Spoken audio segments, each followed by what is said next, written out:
Assalamualaikum warahmatullahi wabarakatuh. Apa kabar teman-teman hari ini? Saya doakan semoga kalian selalu dalam keadaan sehat walafiat. Amin amin ya rabbal alamin.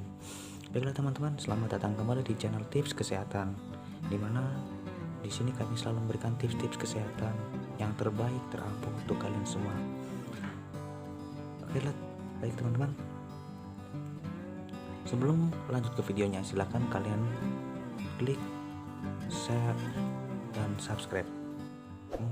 Silahkan kalian klik like, subscribe, dan klik tanda lonceng di samping agar kalian tidak ketinggalan video-video tentang tips kesehatan dari kami.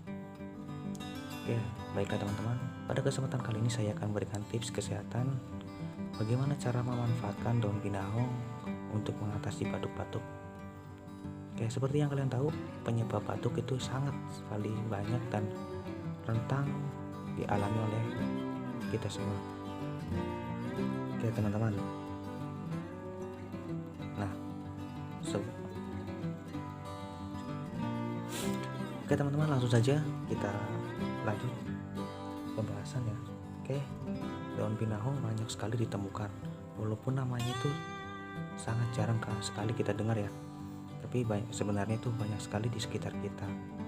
Oke, seperti ini teman-teman, daunnya seperti ini ya. Oke, jangan sampai keliru dengan daun-daun yang lain karena nanti juga manfaatnya berbeda. Oke, caranya cukup mudah. Cukup kalian ambil beberapa lembar atau beberapa tangkai. Nah, kalian manfaatkan daunnya saja ya. Daunnya saja kalian petik, kemudian kalian bersihkan sebersih mungkin agar tidak ada sisa-sisa debu dan kotoran yang menempel pada daun-daun ini.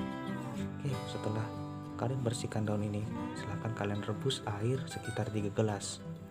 Tunggu sampai air itu mendidih, baru nanti kalian masukkan daun pinahong ini ke dalam air tersebut.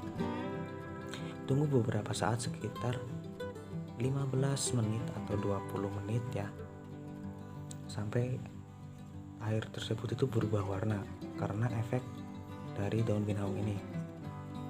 Oke, next, setelah air itu berubah warna, kalian bisa menyaringnya ke dalam wadah seperti gelas. Nah, setelah itu silahkan kalian konsumsinya tanpa ada campuran apapun ya. Kalian mengkonsumsinya itu secara rutin, apalagi untuk kalian yang sedang mengalami batuk-batuk, entah itu batuk berdahak ataupun tidak berdahak, silahkan kalian konsumsinya secara rutin. Nah, bisa kalian konsumsi bisa kalian konsumsi 3 kali sehari atau 2 kali sehari, tapi minimal 2 kali sehari. Tapi jika kalian ingin hasil yang lebih maksimal, kalian bisa mengkonsumsinya 3 kali sehari. Nah, kalian lakukan seperti itu secara rutin sampai batuk yang kalian alami itu mengalami perubahan atau bisa sampai sembuh ya. Nah, seperti itu teman-teman, bagaimana cara mengatasi batuk yang berdahak atau tidak berdahak dengan daun pinahong ini. Nah, oke teman-teman, itu tips kesehatan dari kami hari ini. Jika kalian merasa suka dengan video ini, silahkan kalian like, share, atau komen di bawah, dan saya tunggu testimoninya di kolom komentar ya. Dan jangan lupa subscribe, karena subscribe itu gratis, jadi nggak akan bermasalah untuk kalian. Baiklah teman-teman, cukup sekian dari kami. Assalamualaikum warahmatullahi wabarakatuh.